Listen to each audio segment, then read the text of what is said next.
জুলাই আন্দোলনের প্রথম শহীদ আবু সাইদ হত্যা মামলায় সাজাপ্রাপ্ত আসামি রংপুর বেগম রোকেয়া বিশ্ববিদ্যালয়ের সাবেক ভিসি হাসিবুর রশিদকে কারাগারে পাঠিয়েছেন আন্তর্জাতিক অপরাধ ট্রাইব্যুনাল। গত রাতে গ্রেফতারের পর আজ বেলা 12টায় তাকে ট্রাইব্যুনালে হাজির করে পুলিশ। পরে তাকে কারাগারে পাঠানোর আবেদন করে প্রসিকিউশন।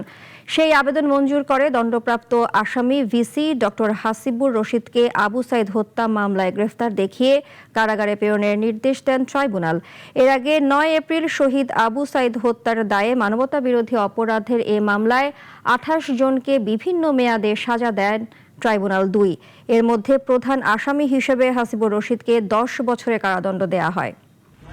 মোহাম্মদপুর থানা পুলিশ তাকে গ্রেপ্তার করে গত রাতে গ্রেপ্তার করেছে এবং আজকে আমাদের ট্রাইব্যুনালে উপস্থিত করানো হয়েছে।